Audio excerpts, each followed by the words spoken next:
Hold on to your helmets, you little speed demons. F1 Brake Check is back in action. In today's edition, buckle up as Corey and I discuss the 2024 car launches from Haas, Ferrari, and every team in between. We'll unravel the surprise start of the silly season before we have even turned a wheel in Bahrain, Christian Horner's shocking investigation, and the 2024 rule changes we need to be ready for. Buckle up for a thrill as we play Stump the Pundit, and in our ongoing series of discussions about the characters in F1, we'll talk about the most notable times a driver has wound up on the wrong side of the law. Get ready for lights out because F1 Brake Check is go, go, go. Welcome. You are listening to F1 Brake Check, the epic podcast for all things Formula One, where we discuss technology, history, news, and perspective. With your hosts, Scott Vick and Corey Broom. All right, welcome back to F1 Brake Check. With me, as always, is my intrepid co-host, Corey Broom. Corey, how are you doing today, sir? Yeah, real good. Yeah. A little tired, but it's been an exciting few weeks or so. And I know we'll talk about this a little bit later in the podcast, but it has been an unbelievable silly season. Yes. It's even a thing. It is Yep. now. Absolutely. So Corey seems a little jet lagged right now because Corey's actually coming to us from beautiful London, England, while I am still here in the United States in Dallas, Texas. All right, well, let's jump into the news real quick then. So first of all, let's talk about the 2024 car reveals that we've had up to today. So today is Tuesday, February the 13th, and we have had reveals from Haas, Williams, Sauber, Alpine, V-Carb, still the dumbest freaking name on the grid, Aston Martin, and Ferrari revealed their car today. So let's go ahead and jump into a couple of them. So Corey, have you gotten a chance to watch any of the reveals, or at the very least the teasers that were done on social media and other places? Yeah. And the Ferrari one, wow. Yeah, got to tell you, at the very least, the livery this year Yes. for Ferrari is just stunning. Because Ferrari just revealed theirs just a little bit ago, I haven't had a chance to dig into some of the technical details on it yet. Starting off at the top, Haas revealed their car in a very sedate manner in doing just a strictly online reveal. We saw that they've made some minor changes to the roll hoop and a couple of changes to the side pods and the air intakes for the radiators. But other than that, about the most striking thing was they went from a predominantly white livery to a predominantly black livery for the coming season. So your thoughts on the Haas reveal? I'm always a fan of the darker colors. This one, I like it quite a bit. Let's hope that the car's look is close to its performance. Yes. And reliability. Not just performance, but reliability, because as we noted a few podcasts ago, the performance is there for 2 laps and then it's gone. Yeah, 2 laps and a cloud of smoke. So let's move on to the next one. Williams took and released their car in New York City to a lot of fanfare, a unique livery for them. The car that they revealed didn't reveal a lot of changes on the outside, and I have a sneaking suspicion that they still have quite a few bits and pieces that we're probably not going to see until next week at Bahrain. But they did go away from their predominantly white and blue colors of last year to a predominantly black and blue for this year. Although there was one thing that was really noticeable about their car as well as the Alpine in the what is commonly being referred to now as the water slides had a significantly different profile for this year's car. For those who aren't familiar with what's now being referred to as the water slides, current Formula One cars, the way that the side pods are often designed in order to maximize the air that flows around the side pods to the underside of the floor, they'll actually have the inlet on the leading edge of the side pod, which is where the air is drawn into for the radiators and for cooling and everything. And then there's like a channel that comes in underneath and flows down towards the sides of the side pods and then channels air underneath.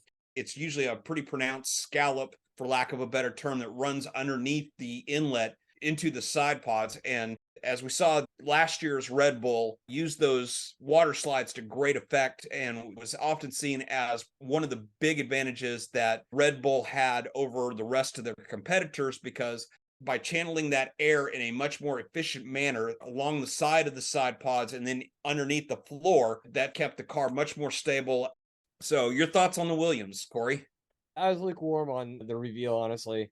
I'm really interested to see what Albon does, if he goes over to Mercedes or if he stays. But as far as the reveal goes, eh, Yeah, meh. very true. What So about you? How do you think?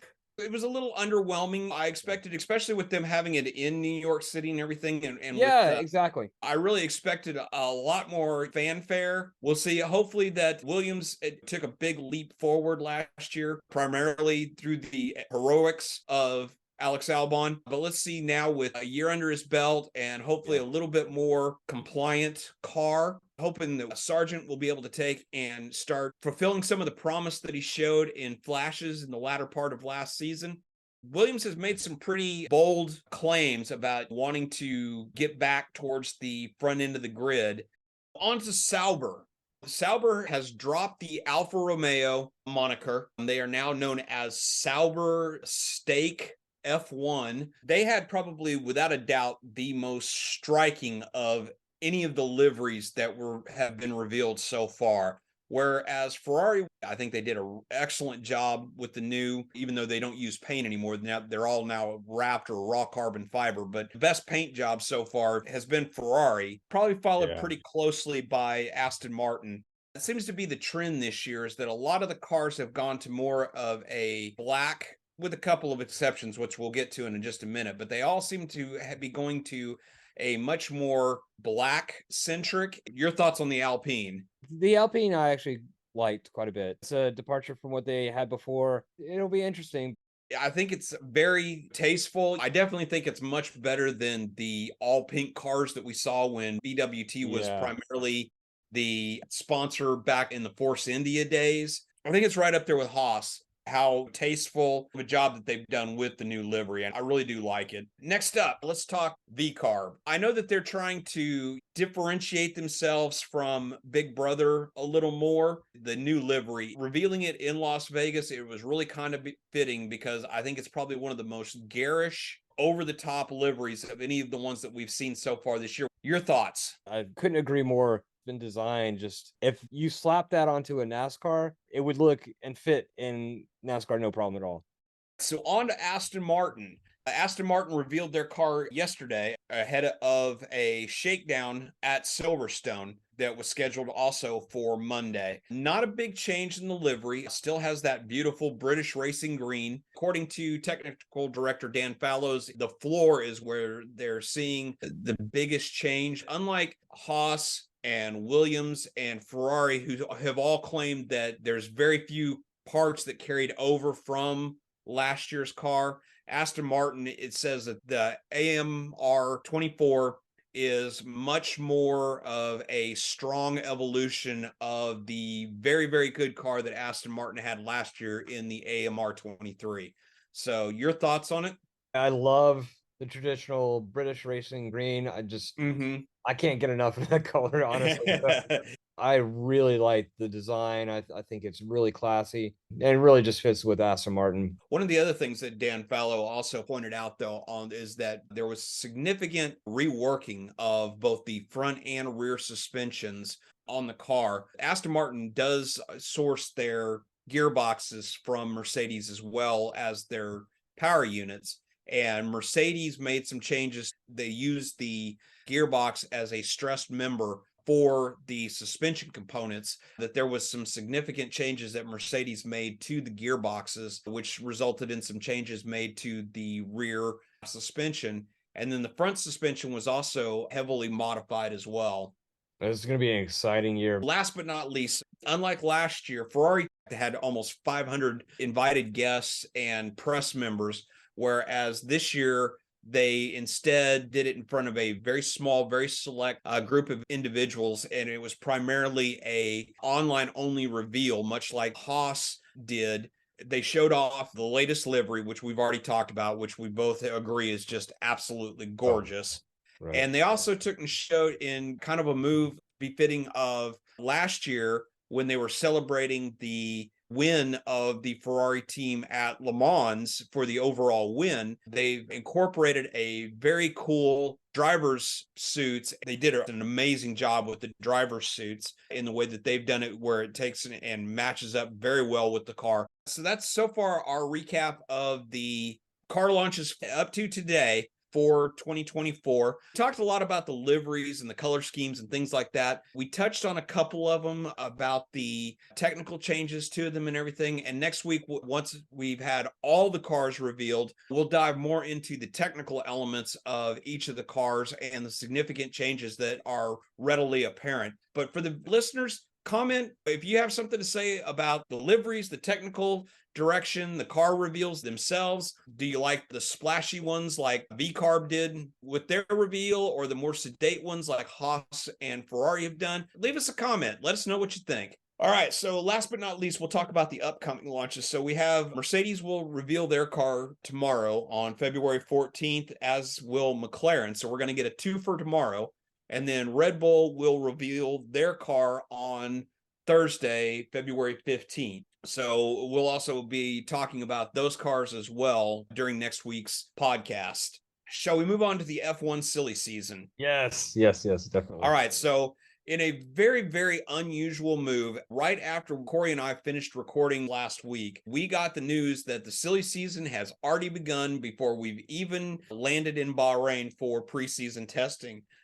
We got the news that Lewis Hamilton has exercised his quote-unquote exit clause from Mercedes, albeit 5 months after signing a 2-year contract extension.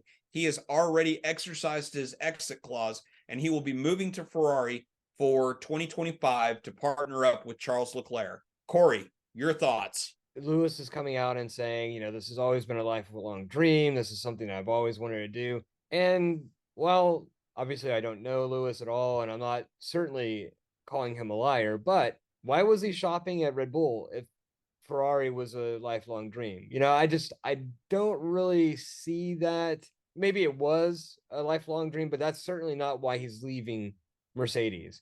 No. I would really see more along the lines of he sees the future of Mercedes and he's like, I'm not ever going to come close to an 8th championship. Let's go somewhere else. And that's probably what brought him to Red Bull and then went over to Ferrari. But what Fred Vassar has done in that small amount of time he's been at Ferrari, I mean, good grief. Oh, I know. It's just killing it over there. And he gets Lewis. Yeah, 7-time world champion. Yeah, 2 things. First of all, Lewis has said that, yes, it was a lifelong dream of his to drive Ferrari, and maybe it has, although I spent a fair amount of time today trying to find anywhere where he might have talked about in the past in an interview or something saying that he would love to drive for Ferrari, and I couldn't find anything. Alonso made a very interesting comment today saying that driving for Ferrari was not Lewis's dream 5 months ago when he signed that extension with Mercedes. Rumor has it that Ferrari is going to pay him a boatload of money. They're backing the truck up for him. But at this point, Lewis is not doing it for the money. Lewis has one singular focus, and that is to win an 8 drivers championship, period, full stop. And I'm like you. I think that he has seen the direction that Mercedes has made with this year's car. And I think he saw the writing on the wall and said that who is going to give me the best chance right now? And that's Ferrari. A couple of other things. Today, during the Ferrari launch, Leclerc was asked about having Lewis as his teammate starting in 2025. And the Italian press tried to make it out that he had been blindsided by it. But Leclerc basically said, no, because these things don't happen overnight. These negotiations take time. I knew that Lewis was going to sign before I signed my contract extension. With that signing of Leclerc, the surprise move by Hamilton, and the long-term contract extension that Lando signed a couple days before Leclerc, and the one that Piastri signed during the season last year, with those drivers being a couple of the only ones that are actually locked up for the coming season, Lewis's surprise move has completely blown the entire driver market completely open. So now it's like everybody is speculating on who's going to go where. So it's like now that Sainz is out at Ferrari, there's news that now he is the number one target for Audi for 2026. So it would be very cool to get him in at 2025 now that he's going to be on the market. Get him into Audi a year ahead of that move. There's talk about, is Mercedes going to go after Ricardo? There's just so much speculation. The silly season is upon us early, Mhm.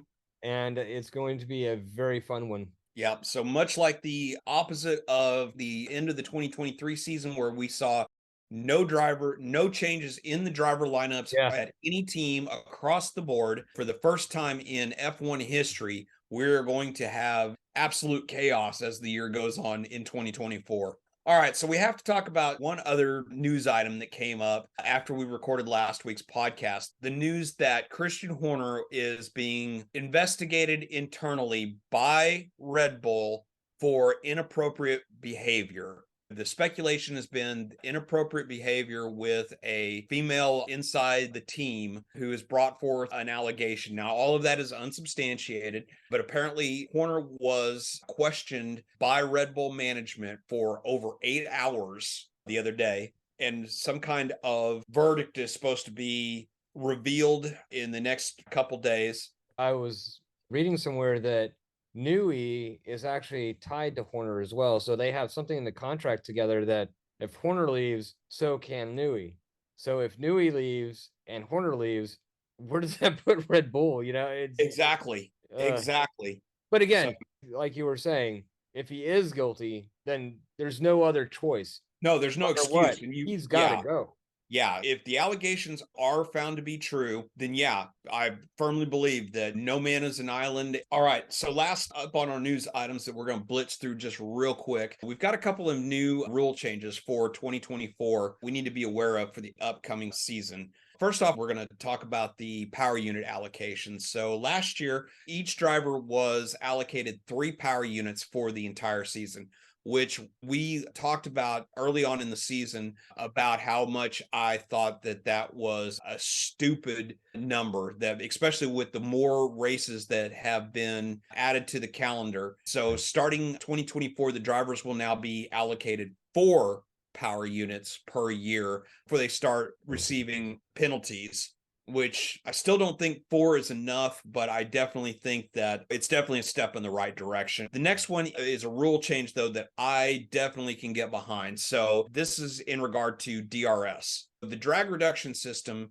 previously was not allowed to be deployed by the drivers during a race until after 2 laps after the start or 2 laps after a safety car period. Now the DRS, they will only have to wait 1 lap before the DRS can be deployed. I think it's another step in the right direction. That's one of the things that I thought that, especially in the last couple of years with the Red Bull dominance, that the delay of that second lap before DRS was enabled oftentimes would allow the front runner an opportunity to get out ahead of that 1 second, just simply because of all the dirty air and the jockeying for positions and things like that behind them. Waiting 2 laps to deploy DRS sometimes would often, by that point, the lead driver, oftentimes Max Verstappen, would already have that 1 second gap required. And at that point, with DRS not being available to take and try to track down the leader, it would usually allow them to take off in the distance. By shortening the DRS deployment time to a single lap now, the last major rule changes in the sprint race weekend schedule.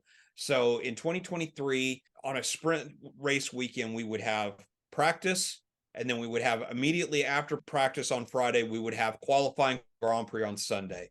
And then Saturday would be the sprint, and you would have qualifying for the sprint in the morning, and you would have the sprint in the afternoon, and then the Grand Prix on Sunday. They're changing that up now just a little bit, where we'll still have a practice on Friday, but now we will have qualifying for the sprint on Friday afternoon.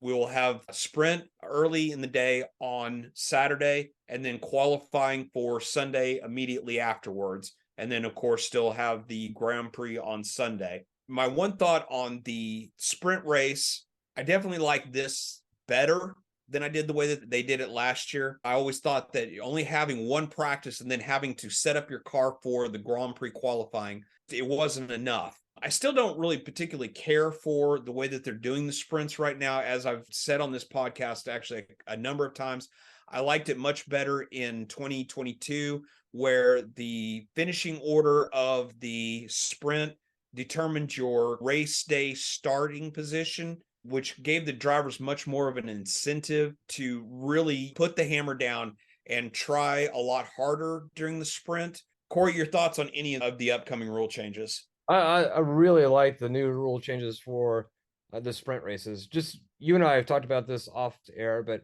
not having that second day to do setups to understand exactly how the car is going to behave on the track was just too much. Just one practice is just not enough to set up a F1 car. From a fan perspective, we get to see truly the best setup for those cars. For the drivers, they get the best setup so they can make sure that they have the best opportunity to make whatever place that they are in the grid. All right, then. So now we are on to quiz time. So we are on to Stump the Pundit. This is a new segment that we've been doing for the last couple weeks that we're having a lot of fun with, and we hope that you, the listener, are enjoying it as well. But in this segment, Corey will come up with a question or series of questions to test my knowledge of Formula One.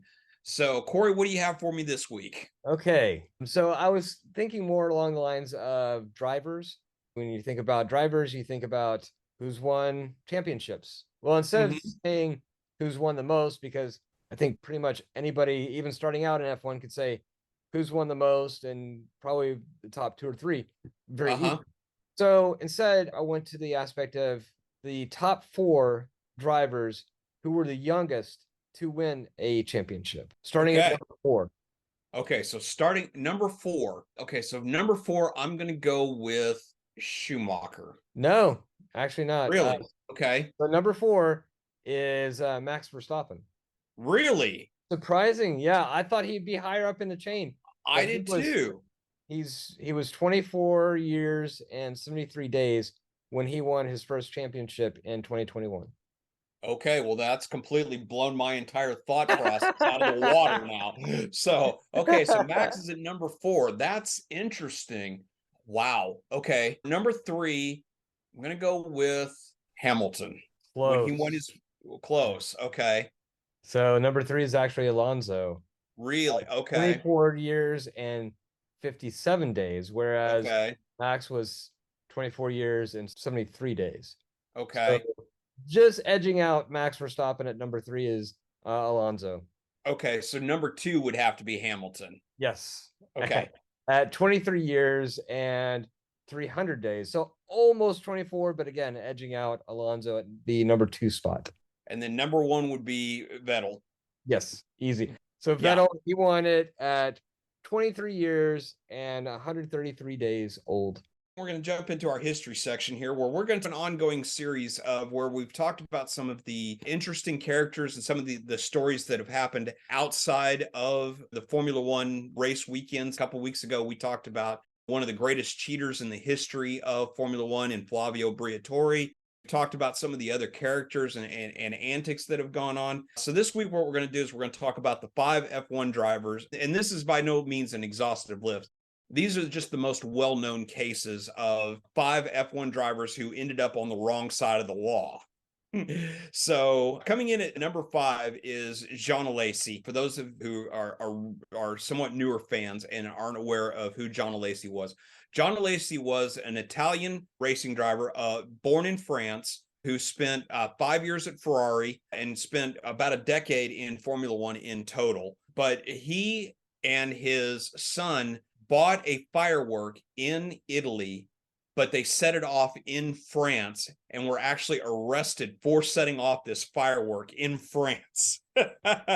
This actually led him to spending nearly 24 hours in police custody before being released. So it was actually Alesi and his son Giuliano and a friend were arrested in front of a well-known architectural firm in France. It was outside of their offices that this was set off. All right, so coming in at number 4 is, this one was actually kind of shocking to me, the fact that Jos Verstappen, father of Max Verstappen, has actually been arrested a number of times for assault.